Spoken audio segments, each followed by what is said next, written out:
الحمد لله نحمده ونستعينه ونستغفره ونعوذ بالله من شرور أنفسنا ومن سيئات أعمالنا من يهده الله فلا مضل له ومن يضلل فلا هادي له أشهد أن لا إله إلا الله وحده لا شريك له وأشهد أن محمدا عبده ورسوله يا أيها الذين آمنوا اتقوا الله حق تقاته ولا تموتن إلا وأنتم مسلمون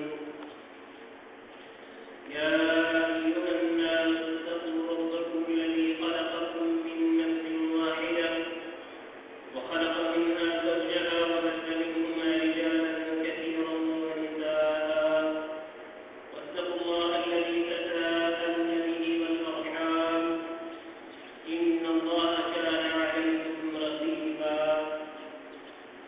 يا أيها الذين آمنوا اتقوا الله وقولوا قولا سديدا يصلح لكم أعمالكم ويغفر لكم ذنوبكم ومن يطع الله ورسوله فقد فاز فوزا عظيما أما بعد فإن خير الحديث كتاب الله وخير الهدي هدي محمد صلى الله عليه وسلم وشر الأمور محدثاتها وكل محدثة بدعة وكل بدعة ضلالة وكل ضلالة في النار اللهم صل على محمد وعلى آل محمد كما صليت على إبراهيم وعلى آل إبراهيم إنك حميد مجيد اللهم بارك على محمد وعلى آل محمد كما باركت على إبراهيم وعلى آل إبراهيم إنك حميد مجيد سبحانك لا علم لنا إلا ما علمتنا إنك أنت العليم الحكيم رب اشرح لي صدري ويسر لي أمري واحلل عقدة من لساني يفقهوا قولي أعوذ بالله السميع العليم من الشيطان الرجيم قال الله تعالى الذين آمنوا وتطمئن قلوبهم بذكر الله ألا بذكر الله تطمئن القلوب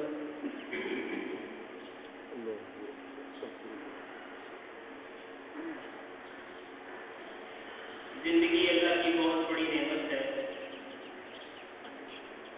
اگر انسان اللہ کی بڑی نعمتوں کی فہرست مرتب کرے تو زندگی اس فہرست کے اندر نمایاں طور سے موجود ہوگی اور یہ اللہ کی ایسی نعمت ہے کہ یہ ہر انسان کو صرف ایک مرتبہ ہی مل سکتی ہے ایک دفعہ زندگی والی مہلت ختم ہو گئی یہ نعمت اگر اللہ نے ہم سے چھین لی تو دوبارہ اس جہان کے اندر اس نعمت کا کوئی تصور موجود نہیں ہے اور یہ اللہ کی وہ نعمت ہے کہ جس کی ہم سب کو قدر کی ہے اللہ کی اور بہت ساری نعمتیں ہیں لیکن ہم اس کا خیال نہیں رکھتے اس سے توجہ نہیں کرتے ہمیں محسوس بھی نہیں ہوتا کہ وہ اللہ کی نعمتیں ہمیں ہمارے پاس ہیں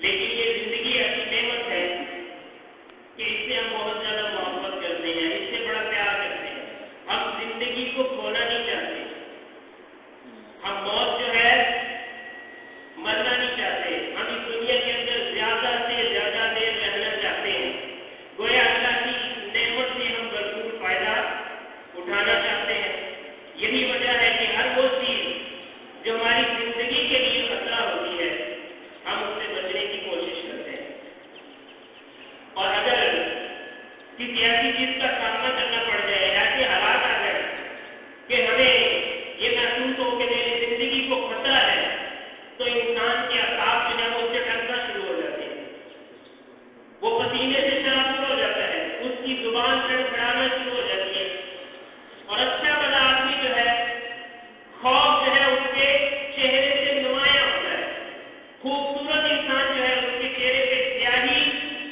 چھا جاتی ہے کیوں؟ کیونکہ اسے لگتا ہے کہ اللہ کی جو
اسرائیلیات جو ہیں، قرآن و سنت کو جو جاننے والے ہیں، انہوں نے کہا کہ دیکھیے انسان دو چیزوں کا مجموعہ ہے. انسان جس کے بارے میں آپ پتہ دلانا چاہتے ہیں نا کہ یہ خودکشی کیوں کرتا ہے، تو اس کے بارے میں جان لیجیے کہ یہ دو چیزوں کا مجموعہ ہے. ایک انسان کا جسم ہے اور دوسری اس کے اندر، اور جب یہ دونوں آپس میں ملتی ہیں تو پھر اس سے انسان بنتا ہے. اکیلے جسم کو بھی انسان نہیں کہا جاتا اور اکیلی روح کو بھی. اور ان دونوں باتوں کو اللہ نے قرآن کے اندر بھی ذکر کیا کہ انسان کا جو جسم ہے نا، وَلَقَدْ خَلَقْنَا الْإِنسَانَ مِنْ صَلْصَالٍ مِنْ حَمَإٍ مَسْنُونٍ، کہ ہم نے انسان کو زمین سے کھنکتی ہوئی مٹی سے پیدا کیا ہے. مراد یہ ہے کہ اس کے جسم کو ہم نے مٹی سے بنایا ہے، اور پھر اللہ نے اس کے اندر روح پھونکی ہے. جو اللہ نے اس کے اندر روح پھونکی ہے وہ کہاں سے آئی ہے؟ وہ زمین سے نہیں آئی، وہ مٹی سے. بلکہ اللہ فرماتے ہیں فَإِذَا سَوَّيْتُهُ وَنَفَخْتُ فِيهِ مِن رُّوحِي فَقَعُوا لَهُ سَاجِدِينَ، کہ جب میں نے انسان کو مٹی سے بنا لیا، اس کا ڈھانچہ اور کھانچہ میں نے تیار کر لیا، پھر اس کے اندر میں نے اپنی طرف سے روح ڈالی ہے. اس ڈھانچے اور کھانچے کے اندر میں نے اپنی طرف سے روح ڈالی. جب انسان کے جسم کی بات آئی ہے تو کہا کہ یہ زمین سے بنایا گیا ہے، کھنکتی ہوئی مٹی سے بنایا گیا. لیکن جب روح کی بات آئی تو فرمایا وَنَفَخْتُ فِيهِ مِن رُّوحِي، کہ میں نے اپنی طرف سے اس کے اندر روح پھونکی ہے. تو مختلف ماہرین جو ہیں انہوں نے کہا کہ دیکھیے انسان دو چیزوں کا مجموعہ ہے. ایک اس کا جسم جو مٹی سے بنا ہے، دوسری اس کی روح جو اللہ کی طرف سے. تو تمہاری جتنی سہولیات ہے، تمہاری جتنی ترقی ہے، تمہاری جتنی سائنس اور ٹیکنالوجی ہے، وہ انسان کے جسم کے لیے ہوتی ہے. وہ انسان کے، تم انسان کے جسم کو سکون پہنچا سکتے ہو. زمین سے نکلنے والی چیز جو ہے وہ انسان کے جسم کو ہی، آپ یہ کہہ لیجیے کہ تقویت پہنچا سکتی ہے، اس کو بہتر کر سکتی ہے. لیکن اگر اس کی روح کو آپ خوش رکھنا چاہتے ہیں، اس کی روح کو آپ تقویت دینا چاہتے ہیں، اس کی روح کو اگر آپ غذا دینا چاہتے ہیں، تو اس کے لیے آپ کو اس دنیا کی سہولیات کی نہیں بلکہ اللہ کی طرف رجوع کی ضرورت ہے. آپ کی جتنی محنتیں ہیں وہ ساری کی ساری انسان کے جسم کے لیے ہیں. اور اگر آپ یہ چاہتے ہیں کہ انسان کی جو جسمانی سہولیات ہیں وہ حاصل کر کے وہ اپنی زندگی سے نہ اکتائے، تو آپ کو اللہ کی طرف رجوع کرنے کی ضرورت ہے. اور اسی بات کو اللہ نے قرآن کے اندر اس طرح بیان فرمایا ہے الا بذکر اللہ تطمئن القلوب، کہ اللہ کے ذکر کے ساتھ دلوں کو سکون اور اطمینان ملتا ہے. جس وجہ سے انسان خودکشی کرتا ہے، اس مسئلے کو یا اس مرض کو یا اس بیماری کو ہم یہ کہتے ہیں کہ یہ جی ڈپریشن کا شکار ہو گیا. نہیں، اس پہ مصیبتیں اور مسائل بہت زیادہ آ گئے.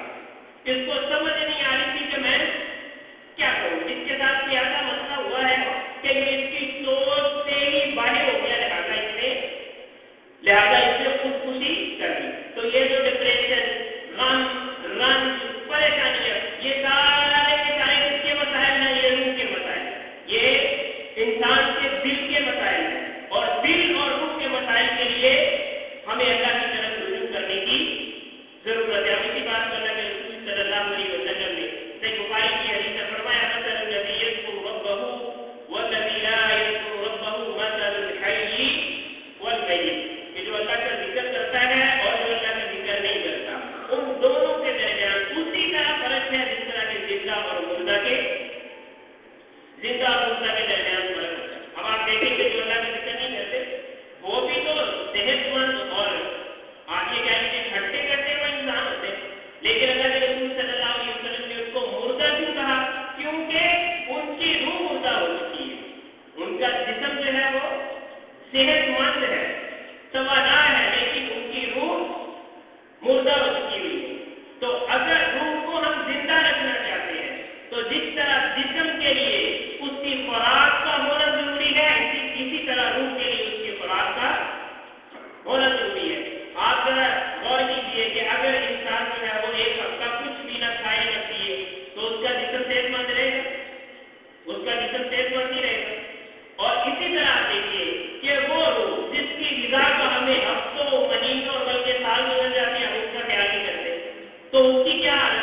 سامنے آنا شروع ہو جاتے ہیں. وجہ اس کی یہ ہے کہ اس کی روح جو ہے وہ کام نہیں کر رہی, اس کا دل حرکت نہیں کر رہا, اس کا دل جس سے پورے جسم کو چلانا ہے وہ حرکت, وہ اپنا کام صحیح طرح سے نہیں کر رہا. تو پھر دوائیاں کھاتے ہیں, حکیموں کے نسخے لیتے ہیں, اور بعض دفعہ تو اتنی زیادہ غلط فہمیاں ہوتی ہیں کیونکہ مسئلہ سمجھ نہیں نہ آ رہا ہوتا.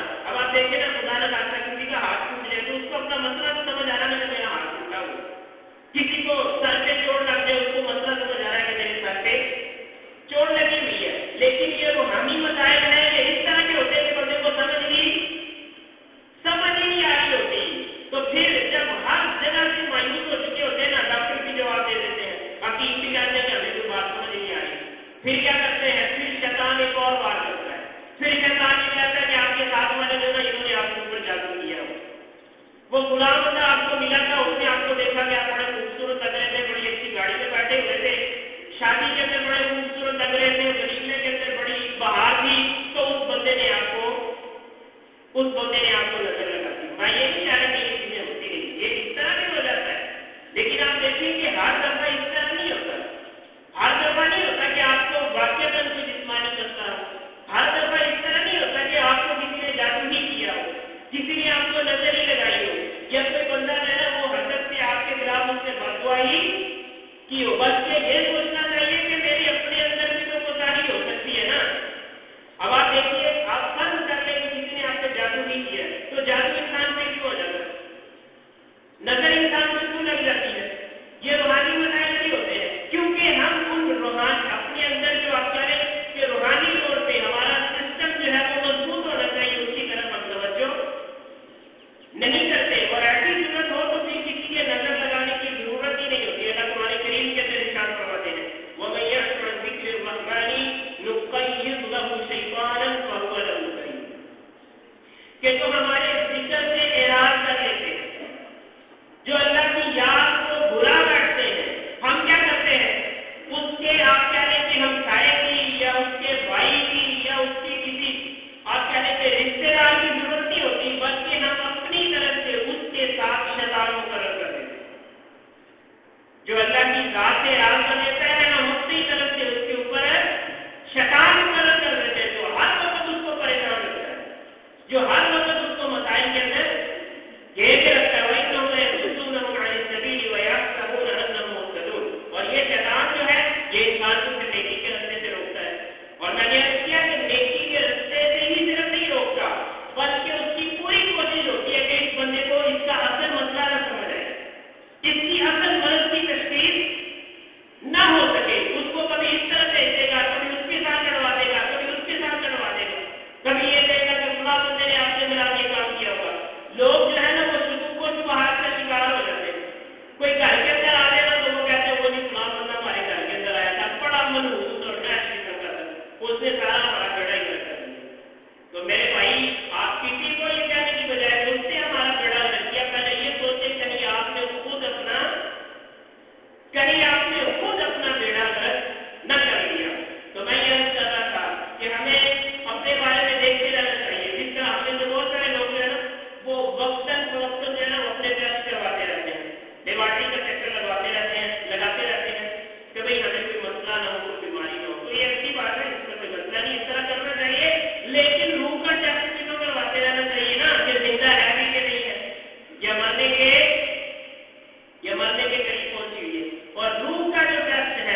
وہ قرآن کی تلاوت نہیں سننا چاہتے. اسی لیے آپ نے دیکھا ہوگا بہت سارے لوگوں کو کہتے ہیں کہ موسیقی کی غذا ہے.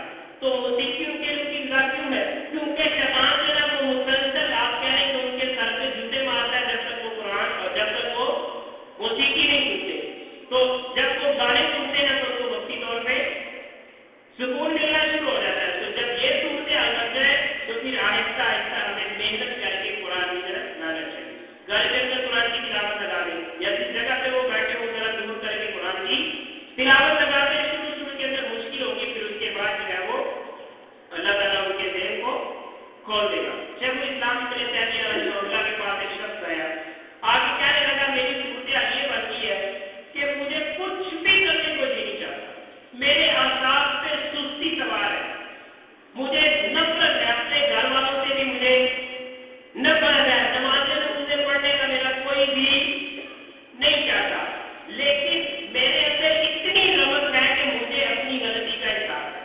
اس نے نہیں بولا، لیکن میں کہہ رہا ہوں اس کے سوال سے پتہ چل رہا تھا نا، ورنہ جس کے اندر اتنا بھی احساس تھا وہ سوال کسی سے کیا پوچھے گا. اس کے اندر اتنی رغبت تھی، اسے یہ پتہ چل رہا تھا کہ میں غلط طرف جا رہا ہوں، میں سیدھی سمت نہیں ہوں. تو آگے کیا لگا کہ میرا کچھ بھی کرنے کو جی نہیں کرتا. تو شیخ الاسلام نے اسے کچھ باتیں بتائی، ان میں سے سب سے جو اہم بات انہوں نے بتائی نا کہ جو چیز آپ کے لیے رہنما ثابت ہوگی، جو آپ کا ہاتھ پکڑ کے آپ کو اس دلدل سے نکال دے گی، وہ یہ ہے کہ آپ نے لا حول ولا قوت الا باللہ العلی العظیم کا ورد کرنا ہے. اور یہ ایسا ورد ہے کہ یہ سستی کے پہاڑوں سے بھی ٹکرا لے تو ان کو پاس پاس کر دے. ساری دنیا اگر آپ کے خلاف آ جائے، اگر لا حول ولا قوت الا باللہ العلی العظیم کی قوت آپ کے اندر موجود ہے تو آپ اس کا مقابلہ کر سکتے ہیں. تو میں یہ عرض کر رہا تھا کہ اگر انسان اپنی زندگی سے بیزار ہونا شروع ہو جائے، اگر انسان کو یہ لگے کہ میں دنیا کے اندر ایک فضول آدمی ہوں، ساری دنیا جو ہے نا وہ میرے ہی خلاف ہے، ساری دنیا کی ناکامیاں اور آزمائشیں اور مصیبتیں وہ میں نے ہی جیتنی ہیں، تو آپ اس بات کو کبھی نظر انداز نہ کریں کہ آپ کی روح جو ہے وہ بیمار ہو چکی ہوئی، آپ کی روح جو ہے وہ ممکن ہے کہ مردہ ہو چکی ہو. اور روح کو اگر آپ زندہ کرنا چاہتے ہیں تو اللہ کے ذکر سے بڑھ کے کوئی چیز نہیں ہے. اور اللہ کے ذکر میں سے بھی سب سے بہترین اور افضل ترین چیز جو انسان کی روح کو بھی زندہ کرتا ہے، جو انسان کی عقل کے اندر بھی اضافہ کرتا ہے، جو انسان کے جسم کو بھی مضبوط کرتا ہے، وہ قرآن کریم ہے، وہ اللہ کی کتاب قرآن کریم ہے. ایک بہت بڑے امام ہیں، بہت بڑے عالم دین ہیں، فرماتے ہیں ما رأيت شيئا يغذي العقل والروح ويحفظ جسم الإنسان ويضمن له السعادة أكثر من إدامة النظر في كتاب الله.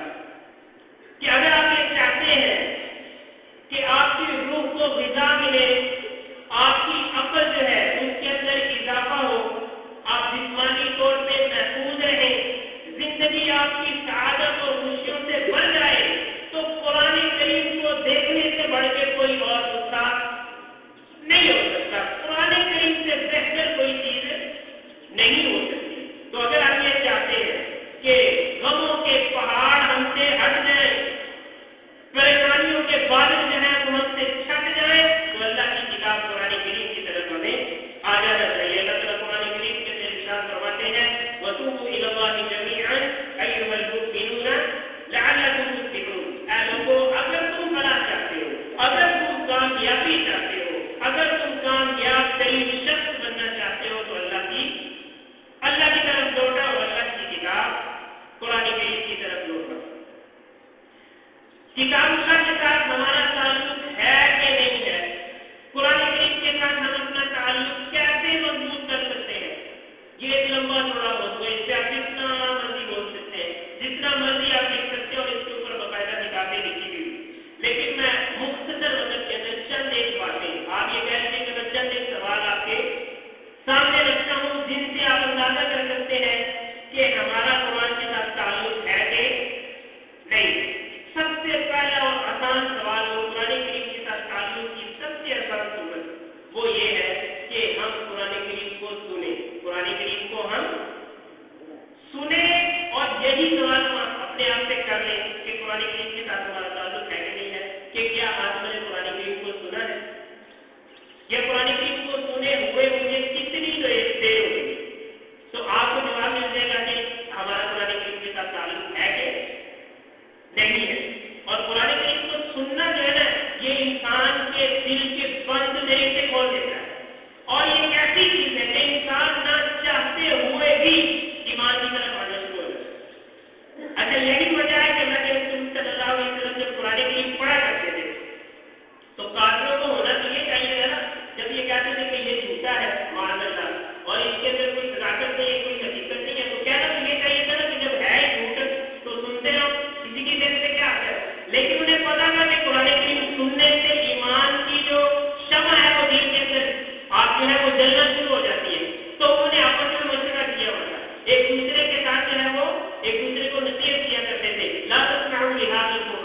کہ اس قرآن کو تم نے نہیں سننا. اور اگلی بات جب کوئی پڑھے قرآن تو اس کے اندر شور بھی مچانا ہے تاکہ کوئی اور بھی نہ سن سکے. تو دوسری طرف اللہ نے مومنوں کو کیا نصیحت کی ہے؟ وَإِذَا قُرِئَ الْقُرْآنُ فَاسْتَمِعُوا لَهُ کہ جب قرآن کریم کی تلاوت کی جائے تو اس کو غور سے سنیں. خیر مختصراً میں عرض کرنا چاہتا ہوں کہ قرآن کریم کے ساتھ تعلق کی پہلی سیڑھی اور آپ یہ کہہ لیجیے کہ سب سے آسان صورت یہ ہے کہ ہم قرآن کریم کو سننا اپنا معمول بنائیں. قرآن کریم کو ہم سنیں، اپنے گھروں کے اندر قرآن کریم کی تلاوت لگائیے، اپنی گاڑی کے اندر قرآن کریم کی تلاوت لگائیے. اگر آپ کسی ایسی جگہ پہ ہیں کہ لوگ وہاں جمع ہوتے ہیں اور وہاں آپ کر سکتے ہیں تو وہاں بڑے بڑے اسپیکر رکھ کے آپ کو قرآن کریم لگانا چاہیے. بہت سارے لوگ جو ہیں وہ اس طرح کی چیزوں کے تعصبات کا شکار ہو جاتے ہیں. وہ جی قرآن کریم کی اس طرح بے حرمتی ہوتی ہے، توہین ہوتی ہے. تو میرے خیال میں یہ بات کوئی زیادہ اچھی نہیں ہے. اس کی وجہ یہ ہے کہ اس طرح کی چیزوں سے شیطان ہمیں قرآن سے دور کر دیتا ہے. آپ یہ نہ کریں کہ ہم چونکہ چپ نہیں ہوتے لہٰذا قرآن کو چپ کرا دیا جائے. آپ ایسے کریں کہ قرآن کو لگائیں، پھر اپنے آپ کو چپ کروانے کی کوشش کریں، قرآن کریم کو سننے کی کوشش کریں. اور یہ میں عرض کر رہا ہوں کہ اگر شروع کے اندر یہ عادت نہیں بھی ہے تو پھر بھی قرآن کریم کو لگائیں، پھر بھی قرآن کریم کی تلاوت کو لگائیں. اس طرح ایسا ہمارا یہ ذہن بن جائے. دوسری بات جو قرآن کریم کے ساتھ تعلق کی صورت ہے اور سننے کے بعد دوسرے نمبر پہ وہ سب سے آسان ہے، وہ یہ ہے کہ ہم قرآن کریم کو پڑھیں. قرآن کریم کو ہم پڑھیں. سننا اس لیے ضروری ہے کیونکہ انسان اگر سنے نہیں تو وہ پڑھ بھی نہیں سکتا. جب آپ سن لیں گے تو آپ کو پڑھنا بھی انشاءاللہ آ جائے گا. اس کی میں چھوٹی سی مثال آپ کے ساتھ پیش کر دیتا ہوں کہ اللہ نہ کرے اگر کوئی بچہ جو ہے وہ پیدائشی طور پہ بہرا ہو، اس کو سنائی نہ دیتا ہو، تو ہم میں سے ہر بندہ یہ جانتا ہے کہ وہ صرف بہرا ہی نہیں ہوتا بلکہ ساتھ وہ گونگا بھی ہوتا ہے. کیوں؟ کیونکہ جو زبان سے اس نے بولنا ہے وہ اس نے سنا نہیں ہوا. تو سننے کی اہمیت اس لیے ہے، اور سننا میں نے پہلے اس لیے عرض کیا ہے کہ جب تک آپ سننے کی عادت ہی ڈالیں گے آپ کو پڑھنے کی بھی عادت نہیں آئے گی. تو دو باتیں ہو گئی. تیسری بات یہ ہے کہ قرآن کریم کو سننے اور پڑھنے کے ساتھ ساتھ جو ہے وہ ہمیں قرآن کریم کے اوپر غور و فکر اور تدبر بھی کرنا چاہیے. اور یہی قرآن کریم کے نزول کا اصل مقصد ہے. خالی پڑھنا اور سننے کا بھی ثواب ہے، لیکن اگر پڑھنے اور سننے کے ساتھ ساتھ ہم قرآن کریم کے اوپر غور و فکر بھی کریں، اس کا ترجمہ بھی پڑھیں، تو یہ قرآن کریم کا حق گویا کہ ہم نے ادا کرنے کی کوشش کی ہے. چوتھی بات یہ ہے کہ قرآن کریم کے اوپر ہمیں عمل پیرا ہونا چاہیے. یہ کچھ باتیں میں نے لکھی ہوئی ہیں، یہ انشاءاللہ سننے کے بعد جو ہے یہاں بھائی موجود ہے، اس ورقے کے اندر مختصراً میں نے لکھا ہوں. اگر آپ چاہیں تو یہ آپ کو ورقہ مل بھی جائے گا. تو میں مختصراً عرض کر دیتا ہوں کہ قرآن کریم کو ہمیں سننا چاہیے. دوسری بات ہمیں اسے پڑھنا چاہیے. تیسری بات یہ ہے کہ اس پہ غور و فکر اور تدبر کرنا چاہیے. اور چوتھی بات یہ ہے کہ قرآن کریم کو یاد کرنے کی کوشش کرنی چاہیے. اگر خود نہیں یاد کر سکتے تو کم از کم اپنے بچوں کو اس طرف ضرور لانا چاہیے. پانچویں چیز یہ ہے کہ قرآن کریم کے اوپر عمل پیرا ہونا چاہیے. قرآن کریم کے اوپر عمل پیرا ہونا چاہیے. چھٹی چیز یہ ہے کہ قرآن کریم کو آگے پہنچانے کی کوشش کریں. اللہ کے رسول صلی اللہ علیہ وسلم کے ارشاد گرامی ہے بلغوا عنی ولو آیہ. اگر تمہیں ایک آیت بھی آتی ہے تو وہ آگے پہنچا دو، دوسروں تک اس کو پہنچا دو.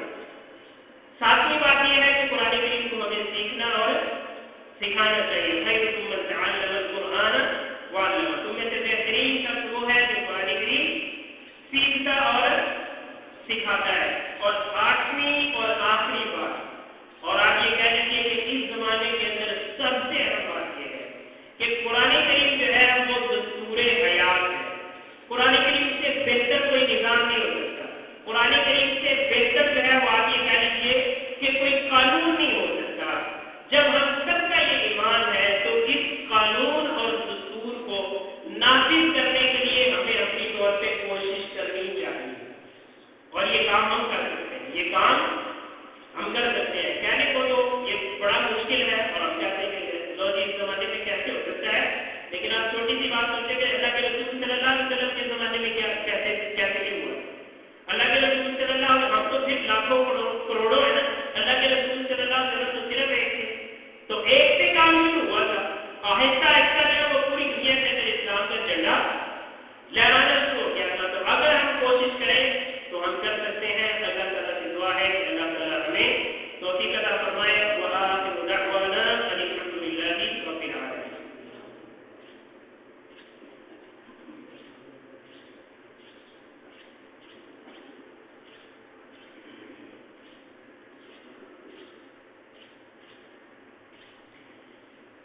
الحمدللہ وحدہ والصلاۃ والسلام علی من لا نبی بعدہ.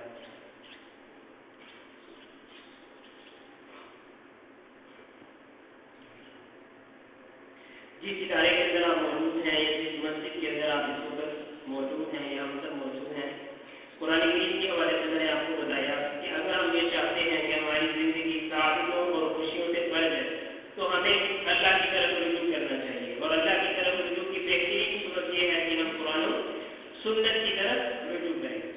اور آپ جس ادارے کے اندر موجود ہیں یہ ان اداروں میں سے ایک ہے جو لوگوں کو قرآن و سنت کی تعلیمات دینے کی کوشش کر رہے ہیں، اور الحمدللہ یہ ایک بہترین ادارہ ہے اور اس کے اندر قرآن و سنت کی تعلیمات کا بہترین انتظام بھی موجود ہے. اس سال سے اس میں باقاعدہ جو ہے وہ تجوید و قراءت کا شعبہ شروع کیا گیا ہے. اسی طرح اس کے ساتھ ساتھ جو ہے وہ احادیث اور جو ضروری علوم ہیں وہ بھی پڑھائے جاتے ہیں.